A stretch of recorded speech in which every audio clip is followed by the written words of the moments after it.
Hello students, welcome to ADS 24/7 education. This is L Shukla. Students, आज हम लोग word power के बारे में देखेंगे। और वर्ड पावर जैसा कि हम लोग जानते हैं कि सारे एग्जामिनेशन में बहुत ही इंपॉर्टेंट होता है, चाहे वो सिनोनिम्स की बात हो, चाहे एंटोनिम्स की बात हो, चाहे इडियम्स की बात हो या वन वर्ड सब्स्टिट्यूशन, बहुत ही इंपॉर्टेंट होते हैं।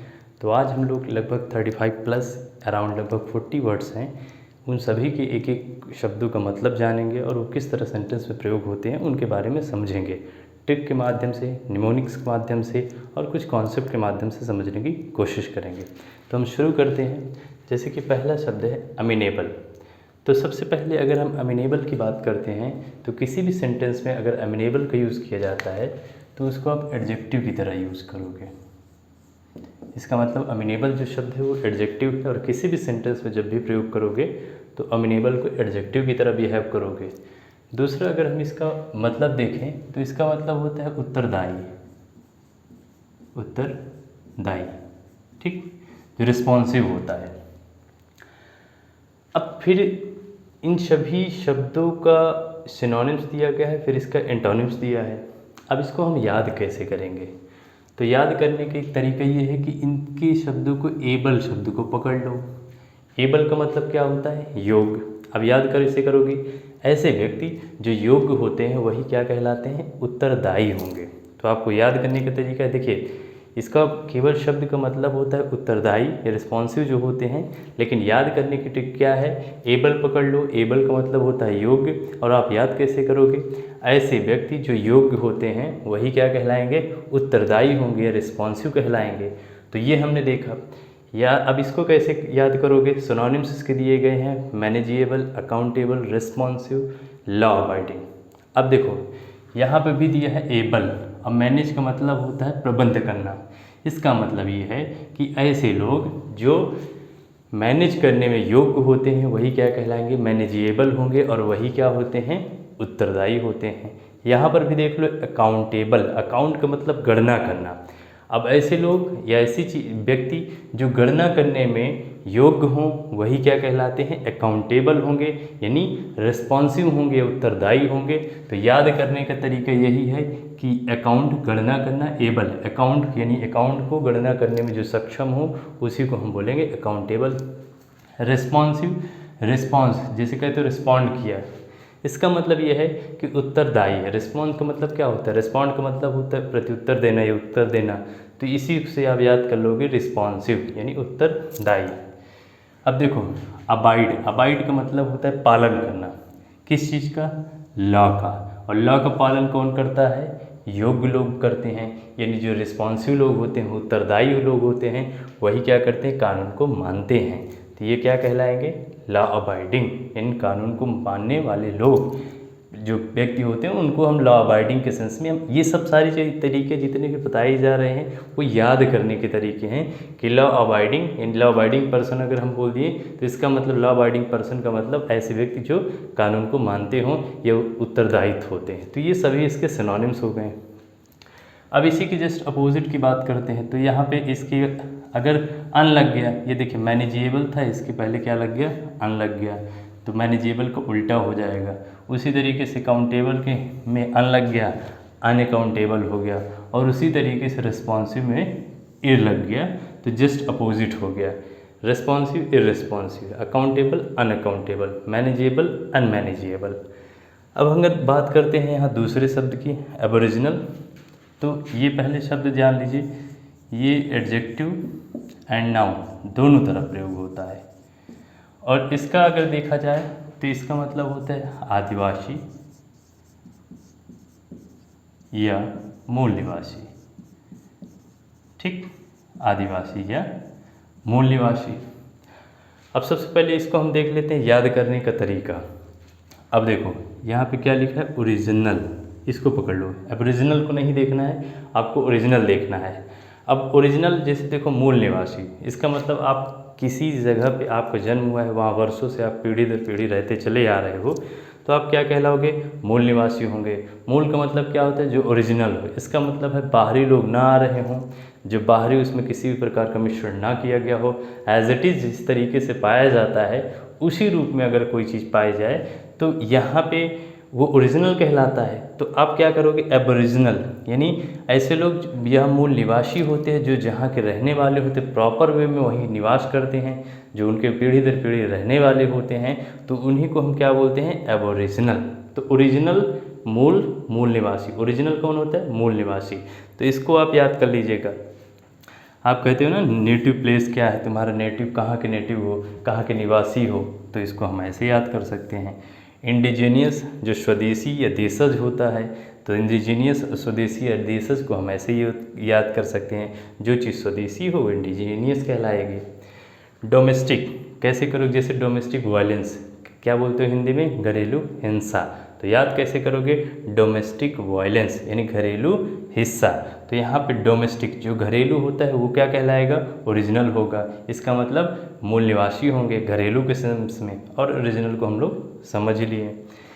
फिर देखो एंटोनिम्स है, तो इमिग्रेंट, ठीक है, इमिग्रेंट का मतलब होता है कि किसी दूसरे कंट्री से आकर के किसी अन्य कंट्री में परमानेंटली अगर आप रहने लगते हो या कोई व्यक्ति रहने लगता है तो उसी को हम बोलते हैं इमिग्रेंट। ठीक, इम्पोर्टेड, जैसे आप बोलते हो ये तो इम्पोर्टेड माल है, ये इम्पोर्टेंट गुड्स है, आप बोलते हो अमेरिका से इम्पोर्ट किया गया है, चाइना से इम्पोर्ट किया गया है, तो इम्पोर्टेड गुड्स। तो इसका मतलब अब देखो इसी के जस्ट अपोजिट है, यहाँ पे क्या हो रहा था, मूल निवासी, यहाँ इसका मतलब जो प्रॉपर किसी पर्टिकुलर कंट्री में पाया जाता है, पर्टिकुलर जगह में होता है, तो ओरिजिनल होगा। इसी का क्या है, जब दूसरे देश से लाया जाता है। आउटसाइडर, आउट्स का मतलब क्या होता है, बाहर के, इसका मतलब आउटसाइडर, ऐसे बाहरी जो लोग होते हैं वो आउटसाइडर होंगे। एलियन सभी लोग परिचित हो, बाहरी होते हैं, या दूसरे जगह के लोग हों, या विदेशी हों, या बाहरी ग्रह के हों, उन्हीं को हम एलियन बोलते हैं।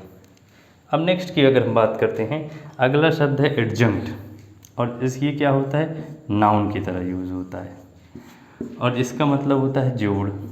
अब याद कैसे करोगे, देखो यहाँ पे जंक्ट, और जंक्ट से ही क्या बना है, जंक्शन, जंक्ट से क्या बना है, जंक्शन। तो आप कैसे याद करोगे, जंक्शन का मतलब होता है जहाँ पे कई जगह के रास्ते, यानी आप देखते हो जंक्शन, इसका मतलब कई जगह के एक ही प्लेटफॉर्म से, एक ही जंक्शन से कई रास्ते जाते हैं, तो इसका मतलब वो क्या होता है, जोड़ होता है, किसका, कई जगह का। तो आप कैसे याद करोगे, जंक्शन, जुड़ाव। तो अब देखो इसी का सिनोनिम क्या है, एडिशन, जानते ही हो।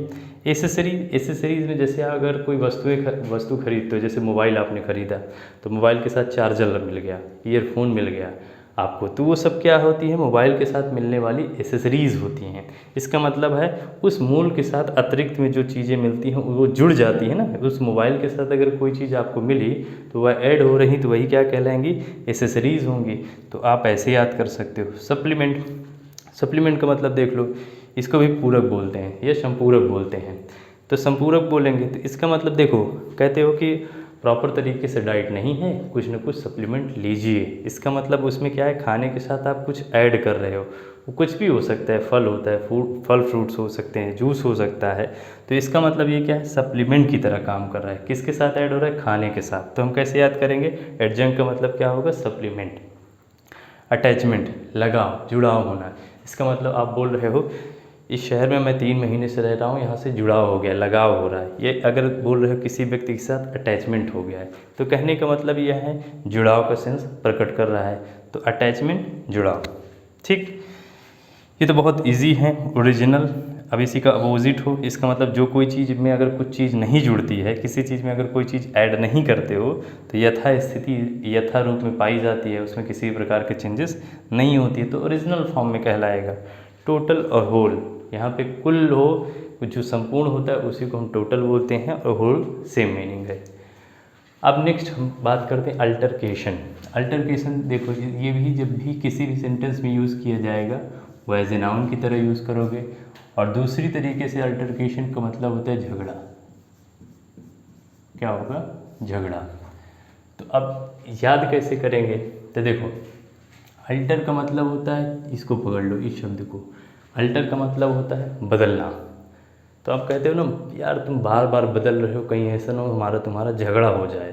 तो ऑप्शंस देखो, केवल आप याद करने का तरीका है और कोई मेथड नहीं है। हम किस तरीके से चीज़ों को हम लिंक कर पा रहे हैं, वही एक सबसे अच्छा मीडियम होता है। इसी मीडियम से हम कनेक्ट कर सकते हैं।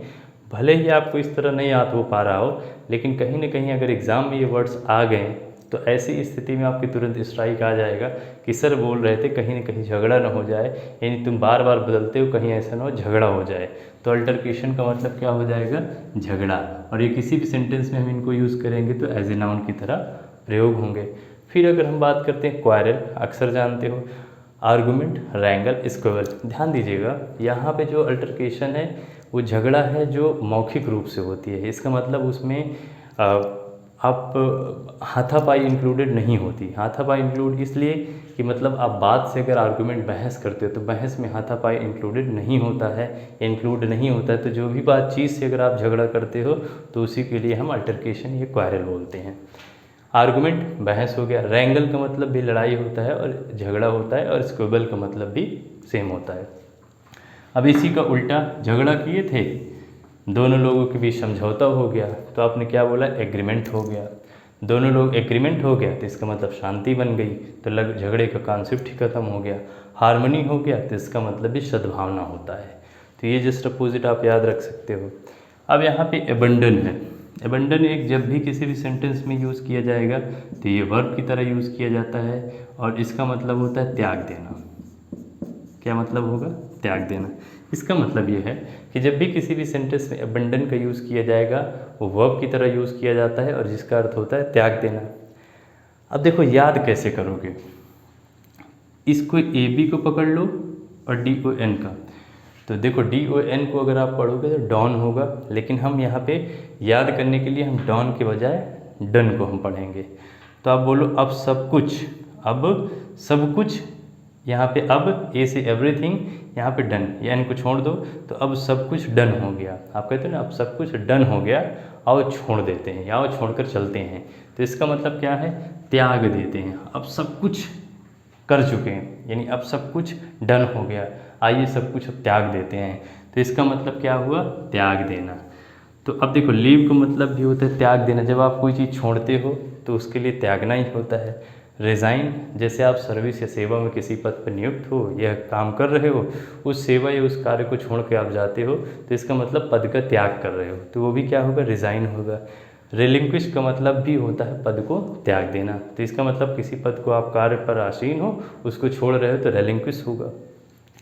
रिटेन, बरकरार रखना। जब आप उस काम को कर रहे होते हैं, छोड़ते नहीं हो, तो बरकरार रखने के सेंस में हम रिटेन को यूज़ करते हैं। अशर्फ है, इसका मतलब भी होता है कि किसी चीज़ पर अधिकार जमाए रखना, वो अनाधिकार भी हो सकता है। होल्ड, बरकरार रखना, और पोसेस का मतलब भी होता है अधिकार जमाए रखना। तो जस्ट इसके अपोजिट हो रहा है। तो देखिए कितनी आसान तरीके से, कितने कम समय में हमने सभी वर्ड्स को एक एक सीखा। हाँ, एक चीज़ ज़रूर करिएगा, कमेंट सेक्शन में ज़रूर लिखिएगा अगर आपको वीडियो पसंद आया होगा कि इसकी सीरीज़ चाहिए। तो आप देख सकते हो जितने भी वर्ड्स लिखे गए हैं यहाँ पे ए से रिलेटेड है। अगर आपको सीरीज़ बेहतर लगेगी तो कमेंट सेक्शन में ज़रूर बताइएगा, ताकि ए से जितने भी इंपॉर्टेंट और वर्ड्स हैं उसको हम कंटिन्यू कर सकें। ए, फिर बी, सी, डी, ऐसे करके जितने भी इंपॉर्टेंट्स होंगे वर्ड्स को हम सभी को मेंशन करते जाएंगे। तो आशा करता हूँ आपका वीडियो अच्छा लगा होगा। अच्छा लगा होगा तो सब्सक्राइब और शेयर ज़रूर कीजिएगा। Thank you so much.